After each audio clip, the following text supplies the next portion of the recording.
Good evening विद्यार्थियों, कैसे हैं? आई होप बहुत अच्छे होंगे। आज की क्लास स्टार्ट हो चुकी है तुरंत। और अभी आप लोग देखिए कि हम लोग क्या पढ़ रहे थे और पिछले क्लास में हमने आपको क्या बताया था, ये बात जरूर याद रखिएगा, क्योंकि यदि आप पिछली क्लास एक बार रिवीजन करके आ रहे हैं तभी आपको आगे समझ में आएगा।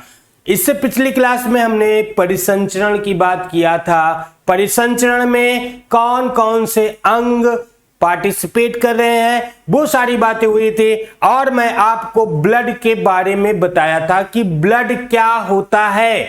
ब्लड क्या होता है तो मैंने आपको बताया था कि ब्लड एक संयोजी ऊतक होता है, कनेक्टिव टिश्यू होता है। और मैंने आपको बताया कि ब्लड दो प्रकार का होता है, टू टाइप्स का होता है। एक प्लाज्मा होता है, एक ब्लड कार्पोसेल होता है। और बहुत सारे बच्चे यही जानते हैं कि सर ब्लड तो चार होता है, वो ग्रुप होता है। आज हम लोग डिस्कस करेंगे ग्रुप के बारे में।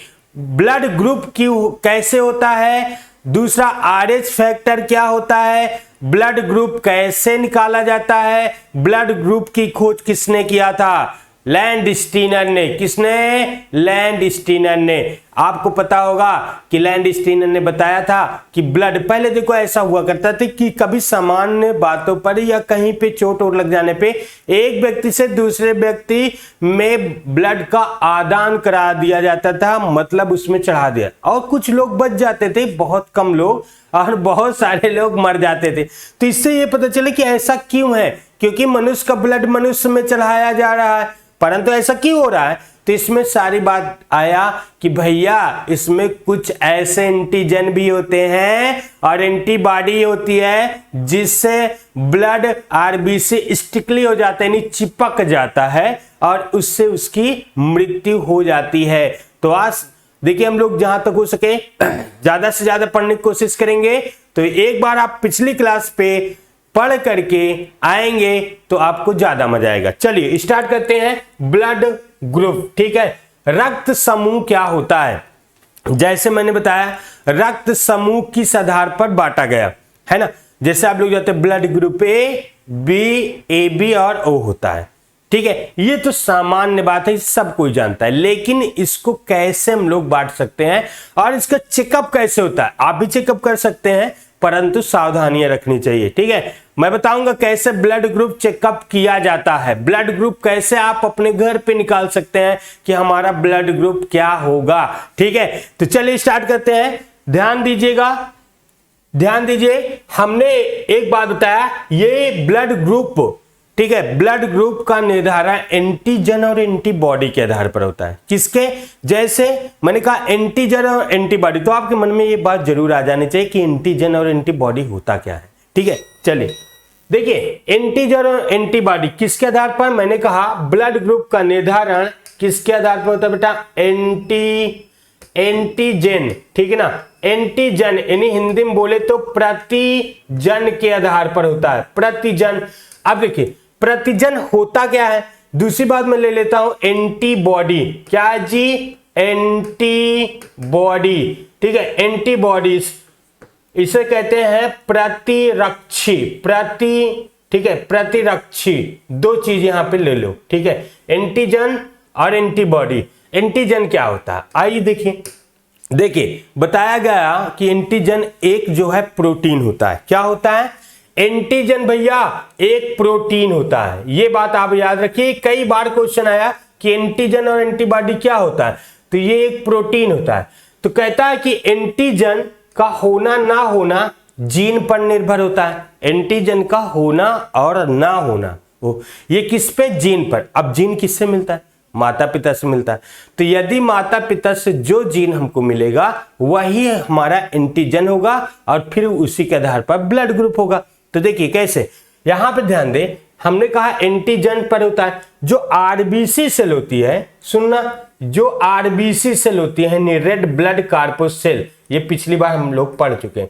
जो आरबीसी होती है, आरबीसी के ऊपर सेल मेम्ब्रेन होती है। क्या होती है भैया? Cell membrane. ध्यान से सुनना, सेल मेम्ब्रेन होती है, ये देखो, ठीक है, सेल मेम्ब्रेन होती है। और कहता है कि आरबीसी सेल, ये है आरबीसी सेल, आरबीसी सेल के सेल मेम्ब्रेन, ये है सेल मेम्ब्रेन, ठीक है, सेल मेम्ब्रेन, ठीक है, सेल मेम्ब्रेन के आधार पर। अब देखो सेल मेम्ब्रेन में क्या होता है, कहता है एंटीजन होता है।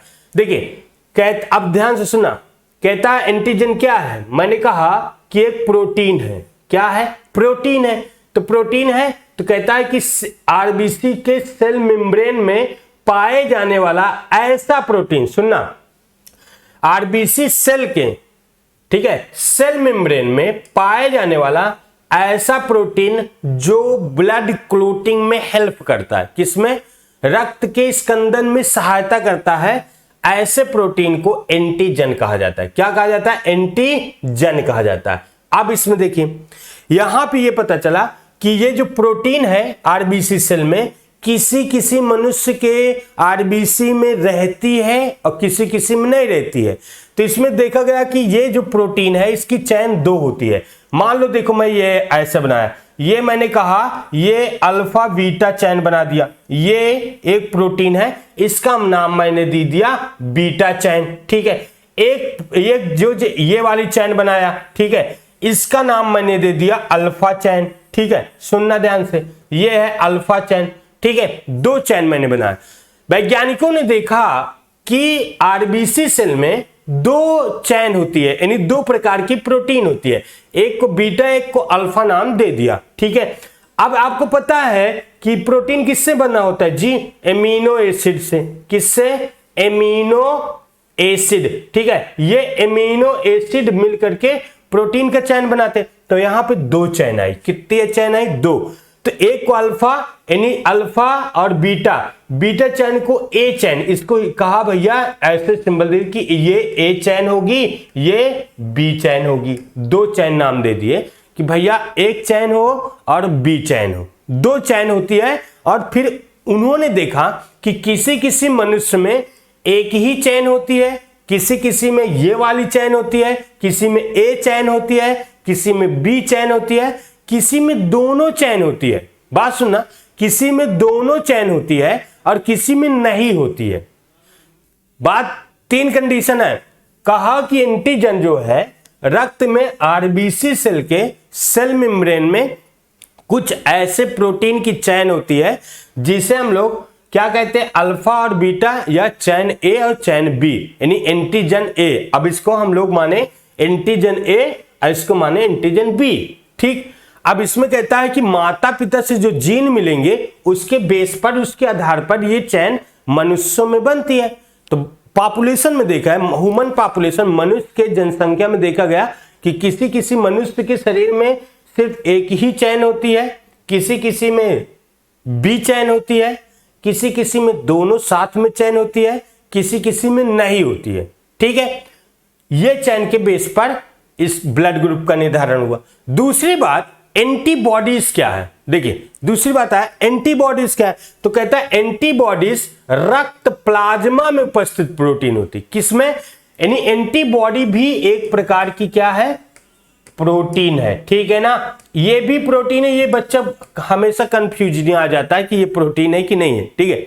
तो कहता है कि ये एंटीबॉडी भी एक प्रकार की प्रोटीन है, परंतु ये कहां पे पाई जाती है, जैसे ये आरबीसी के सेल मेम्ब्रेन में एंटीजन पाया जाता है, सेम ये रक्त प्लाज्मा में पाया जाता है। किसमें, रक्त प्लाज्मा, ठीक है, रक्त प्लाज्मा। एक बात ध्यान दो, मैं इससे पहले क्लास में यही बताया था कि प्लाज्मा क्या होता है, ब्लड कार्पोसेल क्या होता है, प्लाज्मा में कौन कौन से भाग होते हैं, क्या क्या पाया जाता है।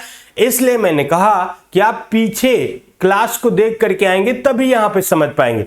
तो रक्त प्लाज्मा में भी प्रोटीन पाए जाते हैं, तो उस प्रोटीन को हम लोग बोलते हैं एंटीबॉडीज प्रोटीन, ठीक है, एंटीबॉडीज प्रोटीन। अब इसको भी बताया गया कि ये 2 चैन होती है, एक इसे हम स्मॉल ए और स्मॉल बी चैन से नाम से जाने गए, स्मॉल ए और स्मॉल बी चैन के नाम से जाना गया है, ठीक है। अब इन्हीं दोनों के बेस पर, इन्हीं दोनों के आधार पर क्या हुआ, ब्लड ग्रुप बना। कैसे बना, अब देखिए ब्लड ग्रुप 4 होते हैं, सबको पता है। अब ये 4 ब्लड ग्रुप कैसे बना, देखिए ध्यान से। हमने कहा एंटीजन और एंटीबॉडी के बेस पर होता है। सुनना ध्यान से, ये मैंने एक टेबल बनाया, ठीक है, ये टेबल ऐसे बनाए और इसमें मैंने ये टेबल को ऐसे बताया, ठीक है। अब इसमें देखिए मैंने यहां पे लिखा एंटीजन, एंटीजन, एंटीजन, इसमें लिखा एंटीबॉडी, एंटीबॉडी प्रतिरक्षी, यहां पे लिख दिया, यहां पे मैंने लिखा ब्लड ग्रुप, ब्लड ग्रुप, ठीक है। अब देखो, ये देखो 1 2 4, ठीक। अब देखो मैंने कहा पॉपुलेशन में 3 कंडीशन है रक्त समूह में कि एंटीजन होगा या नहीं होगा, होगा तो कौन सा होगा, उसी के बेस पर, ठीक है। जैसे किसी मनुष्य, जैसे हम हैं, हमारे शरीर में हमारे आरबीसी सेल में, सुनना, ये आरबीसी है, ठीक है। मैंने कहा आरबीसी के प्लाज्मा सेल मेम्ब्रेन या प्लाज्मा मेम्ब्रेन बोले, सेल मेम्ब्रेन में प्रोटीन पाई जाती है। ये है सेल मेम्ब्रेन, ये है सेल मेम्ब्रेन, ठीक है। ये सेल मेम्ब्रेन में क्या पाई जाती है, प्रोटीन पाई जाती है, और उसी प्रोटीन को हम लोग देते हैं नाम एंटीजन, ठीक है ना, एंटीजन यानी प्रतिजन देते हैं। अब देखो ये 2 टाइप्स को मैंने बताया, ए होता है और बी होता है, ठीक है, ए और बी। अब यहां पे ध्यान दीजिए, जैसे कहता है किसी मनुष्य के शरीर में, शरीर के आरबीसी सेल में, ये आरबीसी सेल है, आरबीसी सेल में मान लो एंटीजन ए है, क्या है, एंटीजन ए है, ठीक है ना, उसमें एक ही चैन है एंटीजन ए वाली जो पिछले बताया अभी। एंटीजन ए है तो कहता है कि उसमें उसके विरोधी एंटीबॉडी बी होगा, समझ रहे ना, एंटीजन ए है तो उसके विरोधी एंटीबॉडी प्रोटीन, एंटीबॉडी प्रोटीन कहां पाई जाती है, रक्त के प्लाज्मा में, कहां पे, रक्त के प्लाज्मा में पाई जाती है, उसके विरोधी एंटीबॉडी बी होगा। अगर एंटीजन ए है, सुन लेना ध्यान से, एंटीजन ए है तो एंटीबॉडी बी होगा, कंफर्म, ठीक है। दूसरी बात तो कहता है उसका ब्लड ग्रुप ए हो जाएगा, तब अगर एंटीजन ए है तो ब्लड ग्रुप ए होगा और एंटीबॉडी उसके शरीर में बी होगा, ठीक है। फिर कहता है किसी मनुष्य के मान लो शरीर में दूसरी चैन एंटीजन बी है, अगर एंटीजन उसमें बी है तो उसका एंटीबॉडी ए हो जाएगा, ठीक है ना, इसके विरोधी एंटीबॉडी ए हो जाएगा, ठीक। और इसका ब्लड ग्रुप क्या हो जाएगा, ब्लड ग्रुप बी हो जाएगा। ध्यान देना, एंटीजन ए तो blood group A, antigen B तो ब्लड ग्रुप बी। अब कहता है, मैंने कहा कि यह भी हो सकता है कि मनुष्य के शरीर में, किसी मनुष्य के शरीर में दोनों एंटीजन हो, तब क्या होगा, तो कहता है जब दोनों एंटीजन होता है, ए और बी दोनों होता है, तो कहता है उसका ब्लड ग्रुप ए बी हो जाता है, ए बी हो जाता है, ध्यान देना, ए बी हो जाता है। और इसमें कहता है, ठीक है, इसमें कहता है कोई भी एंटीबॉडी नहीं होता, कोई भी एंटीबॉडी नहीं होता। दूसरी बात यहां जाओ, कहता जिसमें अगर एंटीजन ना हो तो, कहता एंटीजन ना होगा, ठीक है, एंटीजन नहीं होगा, दोनों में नहीं होगा, तो उसका कहता ब्लड ग्रुप हो जाता है, और उसमें क्या होता है, उसमें एंटीबॉडी ए और बी दोनों होता है, ए और बी एंटीबॉडी दोनों होता है जब एंटीजन दोनों अब्सेंट होता है, तो उसका ब्लड ग्रुप क्या हो जाता है, ओ हो जाता है। तो इस तरह 4 ब्लड ग्रुप बनते हैं, ठीक। अब देखो कहता है कि इसके विरोधी, अगर कहता है कि जैसे एंटीजन ए हो, सुनना, अब ब्लड क्लोटिंग कैसे होता है, जैसे कहता है अगर एंटीजन ए है और एंटीबॉडी ए आ जाए, सुनना, एंटीजन ए है एंटीबॉडी भी ए आ जाए, तो इसकी आरबीसी सुनना, इसकी आरबीसी क्या करती है, इसकी आरबीसी चिपकने लगती है, ठीक है, ये दोनों क्रॉस कर जाती है, दोनों प्रोटीन क्रॉस करके ये सिकुड़ करके आरबीसी नष्ट करने लगती है, तब मनुष्य की डेड हो जाती है, समझ ना, आरबीसी जो होती है वो डेड होने लगती है, यानी सिकुड़ जाती है, ठीक है। अगर कहता है एंटीबॉडी एंटीजन बी हो और उसका भी एंटीबॉडी बी हो, तब पर भी इस कंडीशन में आरबीसी डेड हो जाएगी। ठीक है ना। अब देखो, अब भैया जैसे मान लो राम का ब्लड ग्रुप ए, राम है और उनका ब्लड ग्रुप ए है। ठीक है, राम का ब्लड ग्रुप ए है। अगर राम का ब्लड ग्रुप ए है तो सीधी सी बात है, उसमें एंटीजन क्या होगा, एंटीजन क्या होगा आपको पता, ए होगा, और एंटीबॉडी उसमें क्या होगा, एंटीबॉडी बी होगा। ठीक है ना, ये बात, ये एंटीजन और एंटीबॉडी। ठीक है, राम वाले में देखते हैं। ठीक, दूसरी बात मैंने कहा श्याम है, क्या है, श्याम है, श्याम का ब्लड ग्रुप बी है। अगर श्याम का ब्लड ग्रुप बी है तो उसमें एंटीजन क्या होगा, एंटीजन पता है कि बी होगा और एंटीबॉडी ए होगा। ठीक है, अब राम जो है श्याम को ब्लड दे, राम अगर श्याम को ब्लड देता है, देखिए राम अगर श्याम को ब्लड दे तो देखिए यहां पे जैसे ही राम श्याम को ब्लड देता है तो सीधी सी बात है, ब्लड के साथ साथ एंटीजन ए होगा और इसका एंटीबॉडी बी होगा। और जो श्याम है ना भैया, श्याम जो श्याम है उनके शरीर में ऑलरेडी एंटीबॉडी एंटीजन बी है और एंटीबॉडी क्या हो जाएगा, ए हो जाएगा। तो देखो एक जरा, हमने ये बोला था कि देखो अगर एंटीजन, यहां ध्यान दो, एंटीजन ए है एंटीबॉडी भी ए है, तब भैया ब्लड क्लोटिंग हो जाए और मनुष्य जाए मर। ठीक है ना, वो जाल बन जाए, आरबीसी सिकुड़ जाए, उसका जाल बन जाएगा प्रोटीन का। या एंटीजन बी है और एंटीबॉडी बी है, तब पर भी ऐसा हो जाए।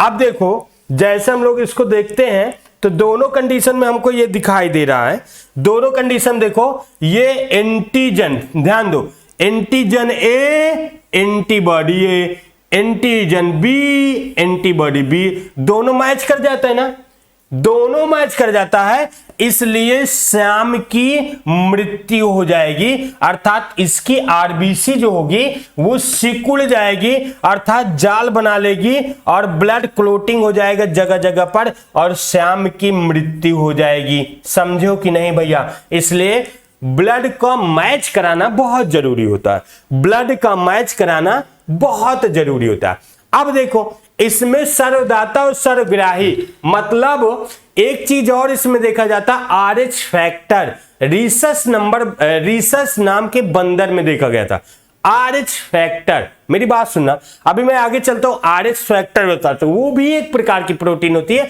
अब उसको भी मैच कराना जरूरी होता है। देखो वो अगर प्रोटीन, अब देखो आप लोग सुने होंगे कि ब्लड ग्रुप पॉजिटिव और निगेटिव, सुने हो कि नहीं सुने? अभी तक आप लोगों ने ये देखा कि ब्लड ग्रुप होता है, चलो ठीक है, लेकिन आप ये सुने होंगे जरूर कि सर ब्लड ग्रुप पॉजिटिव और निगेटिव भी डॉक्टर लिखता है, वो क्यों लिखता है? तो उसको भी बताते हैं, वो आरएच फैक्टर अर्थात आरएच जो है प्रोटीन की वजह से होता है। अभी मैं बताता हूं वो कैसे होता है, सुनो पहले।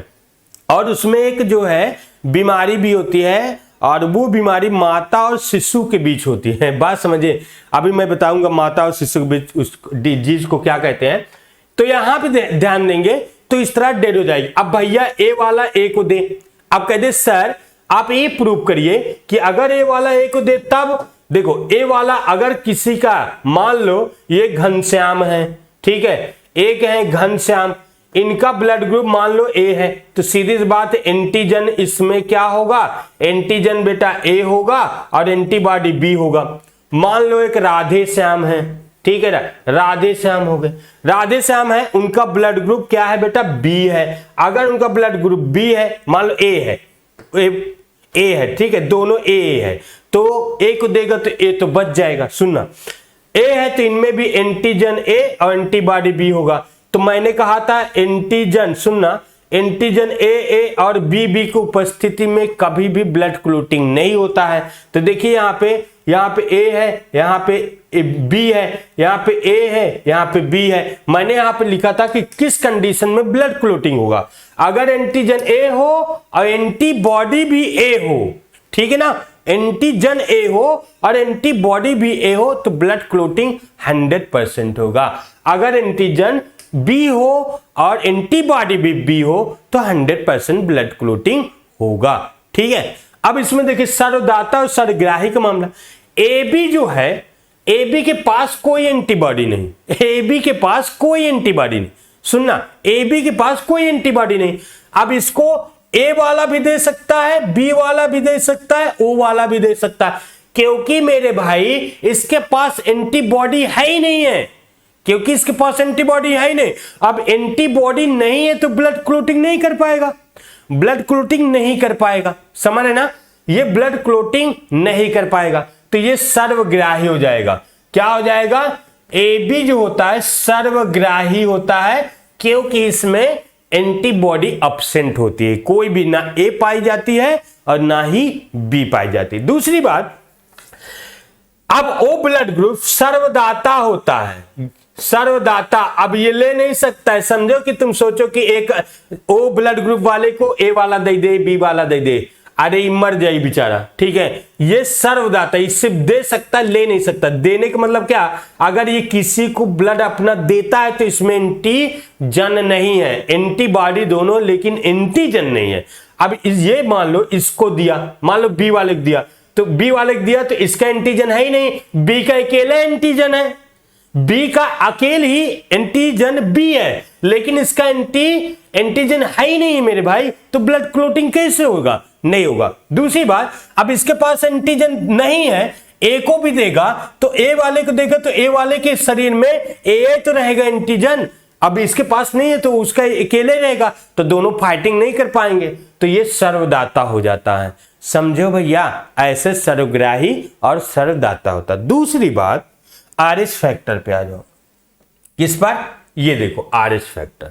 आरएच फैक्टर क्या है? तो बताया गया कि 80% पॉपुलेशन में, कितना, 80% पॉपुलेशन में यह प्रोटीन पाई जाती है, ठीक है। 80% कहता है 80% लोगों में यह प्रोटीन पाई जाती है। ये क्या है? आरएच फैक्टर समूह एक प्रकार की प्रोटीन ही होती है भैया, ठीक है ना, ये प्रोटीन ही होती है, ठीक।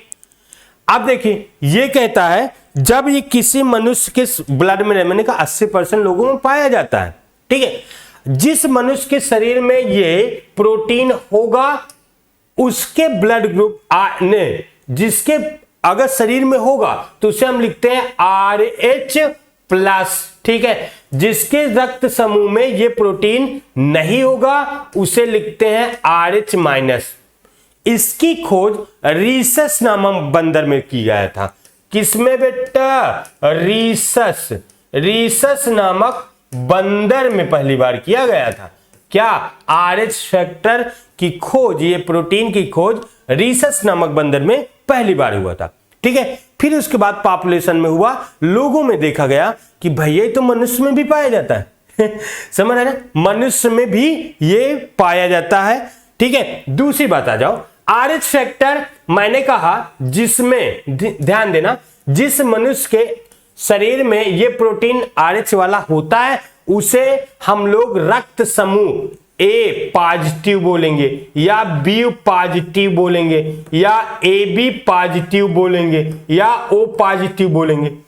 अगर किसी में है, अगर कहता है ये प्रोटीन अब्सेंट है तो इसे ब्लड ग्रुप A माइनस यानी निगेटिव, B निगेटिव या AB निगेटिव या O निगेटिव बोलते हैं, ठीक है ना। इसी के आधार पर, RH फैक्टर के आधार पर ब्लड ग्रुप का प्लस और माइनस अर्थात पॉजिटिव और निगेटिव देखते हैं।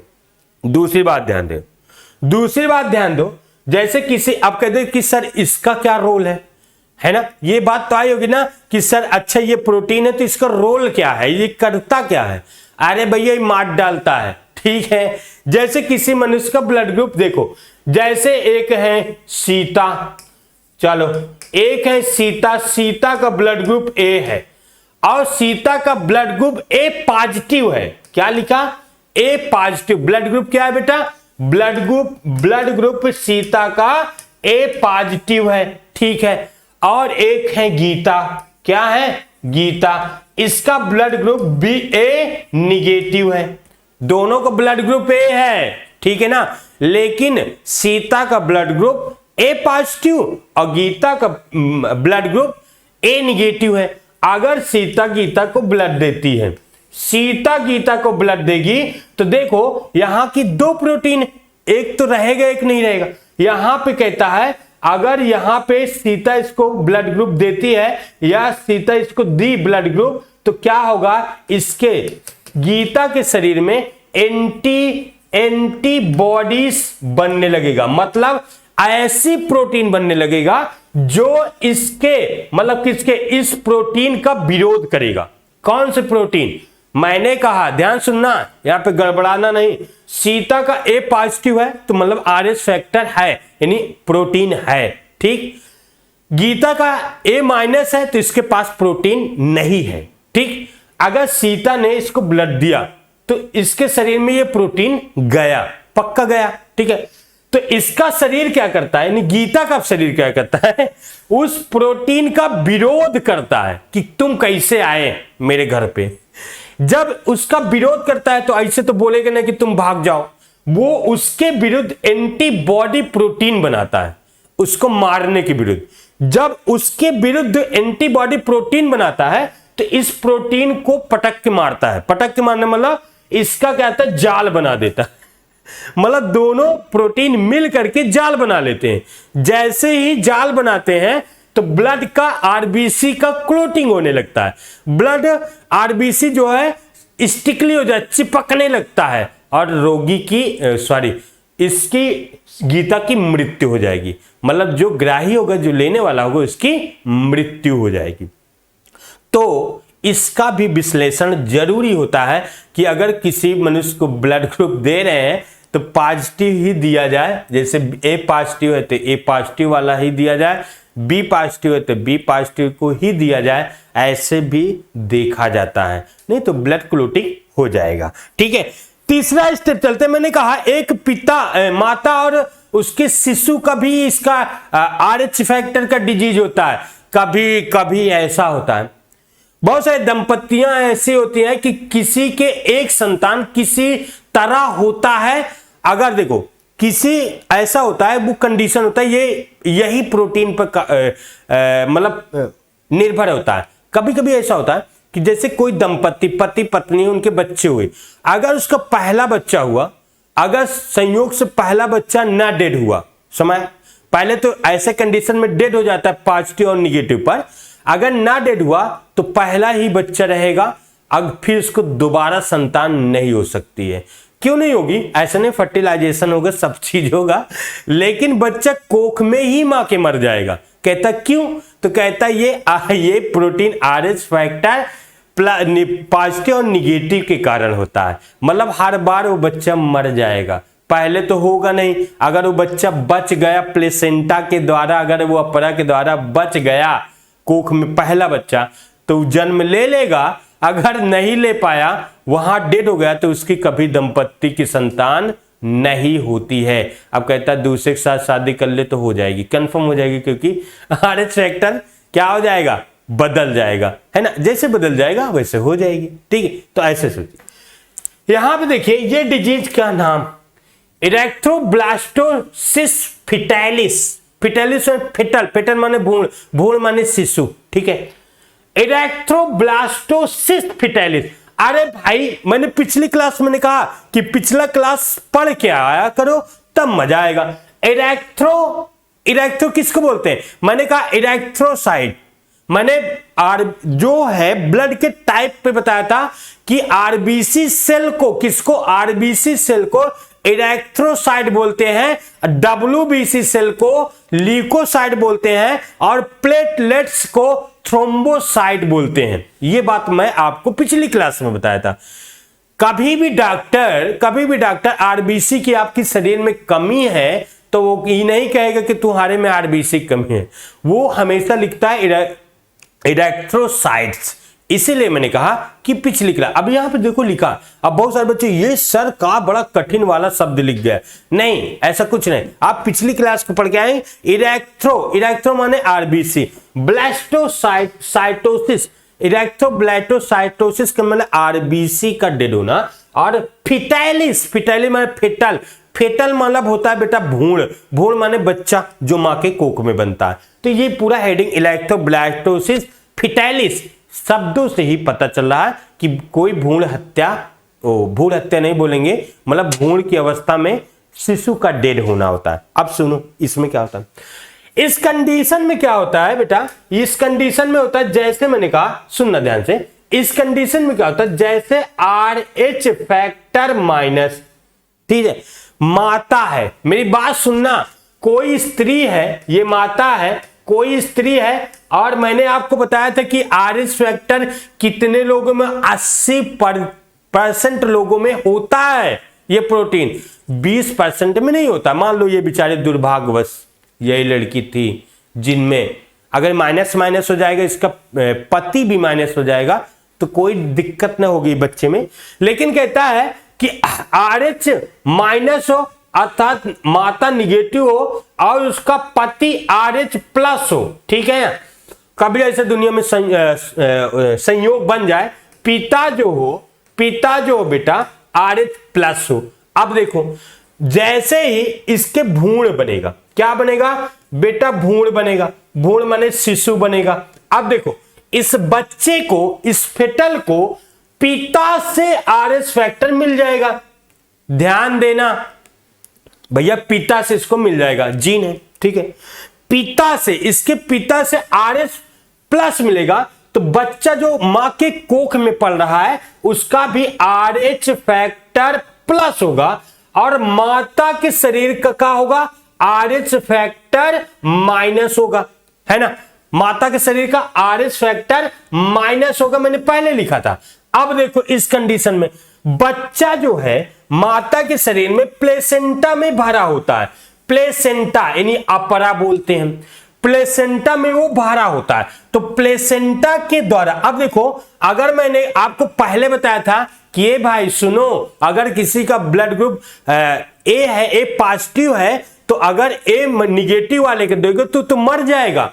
अब कहता है यहां कह दो कि सर इसका तो जो बच्चा पढ़ रहा है उसका ब्लड ग्रुप ए पॉजिटिव है यानी RH फैक्टर प्लस है, और माता का माइनस है, तो बच्चा और माता क्यों नहीं मरते हैं? तो सुनो यहां पे बच्चा मरेगा, सुनो अभी नहीं मरेगा, कब मरेगा मैं बता रहा, सुनो। अब ये प्लेसेंटा जो है इसका प्रोटेक्ट करता है, इसकी सुरक्षा करता है, यानी प्लेसेंटा के द्वारा माता का ब्लड ग्रुप माइनस इसके शरीर में ना जा पाता है, नहीं जा पाता। अगर चला जाएगा तो बच्चा मर जाएगा, सुन लेना ध्यान से, चला जाएगा तो बच्चा मर जाएगा, ठीक। अब देखो अगर ये परिपक्व होकर जन्म ले लिया तो बहुत अच्छी बात है। जब बच्चे का जन्म होता है, जब बच्चे का जन्म होने लगता है, तो बच्चे के जन्म के समय बच्चे का भ्रूण का ब्लड माता के शरीर में थोड़ा बहुत चला जाता है, पहला बच्चा है, ठीक है। जैसे ही चला जाएगा, अब इसके शरीर में कुछ चला जाएगा, बच्चा जन्म ले लिया, हंसने लगा, क्यू कू कू का बोलने लगा, चलो ठीक है, ठीक है, एक बच्चा जन्म लिया। अगर दोबारा ये गर्भवती होती है यही महिला, तो ये दोबारा जैसे गर्भवती होता है तो ये फेटल बार बार डेड होने लगता है, इसीलिए अब इसका मैच नहीं कर पाता है, इसीलिए इसको इलेक्ट्रोब्लास्टोसिस फिटलिस रोग कहते हैं। ऐसा संयोग बहुत कम मिलता है, ठीक है, बहुत कम ऐसे लोगों की शादी होती है जो RH निगेटिव और प्लस होते हैं, ठीक है। चलो आगे, रक्त स्कंदन। अब दूसरी बात होती है रक्त स्कंदन। रक्त स्कंदन क्या होता है? रक्त का स्कंदन होना, रक्त का थक्का जमना। मेरे भाई आप सोचिए, हीमोफीलिया रोग आप लोग सुने होंगे कि हीमोफीलिया रोग में सर किसी भी मनुष्य को चोट लग जाती है तो रक्त का क्लोटिंग, ब्लड क्लोटिंग ना हो पाता है, नहीं हो पाता, वो मर जाता है। तो वो कौन सा कारण, ये कौन सा कारण है, इधर सुनेंगे। देखिए जैसे कभी सामान्य चोट कहीं पे लग जाती, कट फट जाता है, तो जब उसको हम लोग दबा लेते हैं तो कुछ 5-6 मिनट में रक्त का स्कंदन हो जाता है। कभी भी अपने आज ही चेकअप करिए, ठीक है, आज ही चेकअप करिए। अभी मैं एक और क्वेश्चन बताऊंगा, ब्लड चेकअप कैसे किया जाता है, वहां पे छोड़ दिया था। सुनो, जैसे मैंने कहा, ध्यान से सुने, जैसे मैंने कहा कि अभी एक निडिल लीजिए और अपने फिंगर पे ऐसे निडिल मार दीजिए, खून निकलेगा, खून निकल जाएगा, उसको देखते रहिए 5-6 मिनट तक, उसको हटाइए ना। जब ब्लड निकल जाएगा उसके बाद उसको ऐसे देखेंगे दबा करके, तो उसमें थोड़ा गाढ़ा गाढ़ा पदार्थ, यानी लाल या पीले रंग का एक पदार्थ निकलेगा जिसे हम लोग सीरम बोलते हैं। क्या बोलते हैं? सीरम बोलते हैं। वही ब्लड क्लोटिंग के लिए होता है। क्या होता है? ब्लड क्लोटिंग के लिए सीरम होता है। तो हमारे शरीर से ब्लड क्लोटिंग होकर सीरम निकलता है। अब देखो, मैंने बताऊं, अगर रक्त स्कंदन करना है, सुनिए, कहता है रक्त स्कंदन, रक्त का थक्का जमने के लिए, चोट लग जाती, खून रुकने के लिए 12 फैक्टर की आवश्यकता होती है। कितने भैया? 12 फैक्टर। 12 फैक्टरों की आवश्यकता होती रक्त स्कंदन के लिए। लेकिन कुछ ऐसे फैक्टर हैं कि बहुत जरूरी है, अगर वो नहीं होंगे तो रक्त का स्कंदन नहीं हो पाता है। तो इसमें देखिए 12 फैक्टर। हीमोफीलिया में मैंने आपको बताया था कि इसमें फैक्टर क्या था? 8 और 9 था ना। फैक्टर 8 और क्या था भैया? फैक्टर 8 और 9, 2 फैक्टर मैंने आपको बताया था वहां पे कि 2 ऐसे फैक्टर हैं जिनकी आवश्यकता पड़ती है। ये हीमोफीलिया में मैंने आपको बताया था। ठीक है, ध्यान से सुनिएगा। अब देखो, इसमें कहता है सबसे ज्यादा, देखिए अभी देखो, रक्त का थक्का जमने में कौन सा विटामिन पार्टिसिपेट करता है? तो बच्चा लिखता है विटामिन के, सर के, विटामिन के। तो इस तरह 12 फैक्टरों की आवश्यकता होती है। फिर कहते हैं ऑक्सीजन की भी आवश्यकता होती है, तो कैल्शियम की आवश्यकता होती है। तो बहुत सारे फैक्टर के हैं। जो मेन फैक्टर है मैं उसको बताता हूं। देखिए इसमें क्या होता है, रक्त का स्कंदन में सबसे पार्टिसिपेट करने वाला होता है फाइब्रिन। क्या होता है जी? फाइब्रिन जो होता है, फाइब्रिन, ठीक है ना, फाइब्रिन सबसे आवश्यक होता है रक्त के स्कंदन में। जब कभी फाइब्रिन जो होता है, एक प्रोटीन होता है, जब कभी चोट लग जाती है तो फाइब्रिन क्या करती है? आरबीसी से जाल बना लेती है उससे, और डेड जो संगठित पदार्थ और होते हैं जैसे विटामिन के वगैरह और भी जो होते हैं, उससे क्या करता है? उससे जाल बना लेती है, वहीं पे जाकर के जाल बना लेती। जैसे जाल बन जाता है तो ब्लड वहां से बहना बंद हो जाता है, जिसे हम लोग ब्लड क्लोटिंग कहते हैं। तो फाइब्रिन जो होता है ये क्या करती है? रक्त में यानी आरबीसी से जाल बनाता है। क्या बनाता है भैया? जाल बनाता है। अगर मैं कह दूं ये फाइब्रिन जो होता है मरे हुए और संगठित पदार्थ, डेड हुए पदार्थों से मिलकर जाल बना लेता है और रक्त को रोक देता है। अब मैं कह दूं ये फाइब्रिन कैसे बना? ठीक है, तो कहता है कि एंजाइम और थ्रोम्बिन मिल करके, क्या? एंजाइम, क्या भैया? एंजाइम, सुनना, एंजाइम और थ्रोम्बिन मिल करके क्या बनाते हैं? फाइब्रिन बनाते हैं। क्या बनाते हैं? फाइब्रिन का निर्माण कैसे होता है? तो मैंने बताया एंजाइम और थ्रोम्बिन मिलकर के क्या बनाता है? फाइब्रिन। अब ये थ्रोम्बिन क्या है? थ्रोम्बिन मैंने कहा था इरेक्थोसाइट, ल्यूकोसाइट, थ्रोम्बोसाइट, वो प्लेटलेट्स का मामला है। तो ये थ्रोम्बिन जो होता है प्लेटलेट्स से है, ठीक है ना, रिलेशन। इसीलिए मैंने बार बार कहा, पिछली क्लास में आप लोग देखेंगे तब आगे आकर के तब समझ में आता है, क्योंकि सर हर एक चीज को वहां पे नहीं डिस्कस किया जा सकता, क्योंकि थ्रोम्बिन ये अब कहां से आया? प्लेटलेट। अब कहता भैया ये भी बताया जाता ना कि प्लेटलेट्स भी रक्त के स्कंदन में सहायता करता है। अरे भैया कौन कौन सहायता करता? विटामिन भी कर रहा है और फैक्टर भी कर रहा है, प्रोटीन भी कर रहा है ना। तो कौन? और इसमें थ्रोम्बिन भी कर रहा है, प्लेटलेट्स भी कर रहा है। तो मैंने पहले लिख दिया कि तुम भैया जानो कि ब्लड के स्कंदन में 12 फैक्टर की आवश्यकता होती है, एक दो नहीं कि एक से ब्लड क्लोटिंग हो जाता। 12 फैक्टर के 12 ऐसे कारक होते हैं जो ब्लड क्लोटिंग में सहायता करते हैं। अब देखो ये फाइब्रिन बन गया, तो कहता है ये थ्रोम्बिन कैसे बनता है? तो थ्रोम्बिन बनने के लिए कहता है ये प्रोथ्रोम्बिन और थ्रोम्बोकाइनेज एंजाइम की उपस्थिति में बनता है। कहा भैया थ्रोम्बिन कैसे बनता है? तो कहता है प्रोथ्रोम्बिन। क्या भैया? प्रोथ्रोम्बिन, ठीक है। कौन से? यहां देखिए,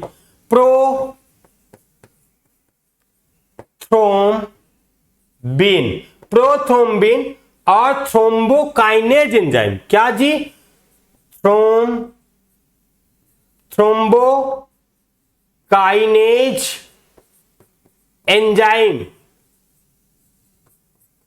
की उपस्थिति में जो प्रोथ्रोम्बिन होता है, प्रोथ्रोम्बिन वो बनाता है थ्रोम्बिन। किसकी उपस्थिति में? थ्रोम्बोकाइनेज एंजाइम की उपस्थिति में थ्रोम्बिन बनाता है, ठीक है ना, थ्रोम्बिन बनाता है, ये ब्लड में उपस्थित होता है। इस तरह ब्लड का क्लोटिंग होता है, इस तरह रक्त का स्कंदन हो जाता है। तो इसमें बहुत सिंपल सी बात है, याद रखेंगे कि रक्त के स्कंदन करने के लिए कितने तत्वों की आवश्यकता है या कारक की आवश्यकता है? 12 होता है। उसमें बहुत सारे, जैसे प्लेटलेट्स का मैंने बात किया था, और दूसरी बात मैंने किया था जैसे प्लेटलेट ब्लड में कितना होता है, इसकी जानते हैं क्वालिटी कितना होता है, ठीक है, 1.5 से 3.5, ठीक है, लाख होते हैं ब्लड में। जब कहता है कि डेंगू हो जाता है तो कितना होना चाहिए, बहुत सारे बच्चे पूछते रहते हैं डेंगू में कितना होता है, ऐसे, ठीक है। दूसरी बात आ जाओ तो इसमें 12 तत्वों की आवश्यकता है। हीमोफीलिया में आप अलग पढ़े थे, उसमें भी ब्लड का क्लोटिंग नहीं होता है। हीमोफीलिया रोग का जो आनुवांशिक रोग है, इसमें मैंने आपको 2 फैक्टर बताया था, फैक्टर 8 और फैक्टर 9। 2 फैक्टर ऐसे होते हैं जो हीमोफीलिया रोग के वाहक होते नहीं, वही ऐसा करते हैं, तब ब्लड का क्लोटिंग नहीं हो पाता है। दूसरी बात मैंने कहा, ब्लड का क्लोटिंग का मेन उद्देश्य फाइब्रिन है। क्या है? फाइब्रिन। और फाइब्रिन कैसे बनता है? तो मैं आपको बताया, एंजाइम और थ्रोम्बिन से मिल करके फाइब्रिनोजेन होता है, फाइब्रिनोजेन होकर के फाइब्रिन बन जाता है, ठीक है। और ये फिर ये कैसे बनता है? जो थ्रोम्बिन होता है वो प्रोथ्रोम्बिन से कुछ एंजाइम की उपस्थिति में ऐसे मिलकर के बनता है। तो जब कभी चोट वोट लग जाती है तो ये क्रिया जल्दी जल्दी आपस में रिएक्शन करते हैं, और रिएक्शन करके ये आपस में जल्दी रिएक्ट करते हैं, रिएक्ट करके बहुत सारे एंजाइम निकलते हैं, और रिएक्शन करके एक नया प्रोडक्ट बना लेते हैं 2 से 4 मिनट में, और इस तरह ब्लड का क्लोटिंग करा देते हैं, ठीक है। चलिए दूसरी बात अगर हम देखें, ठीक है, अगर हम दूसरी बात आ जाए, लसिका ऊतक। ये लसिका ऊतक क्या है भैया? देखो बहुत सिंपल सी बात, जैसे ब्लड पढ़े तो ब्लड के बाद हम लोग ऊतक द्रव पढ़ेंगे। अब देखिए इसमें बच्चा बहुत ध्यान सुनना है, लसिका ऊतक क्या है?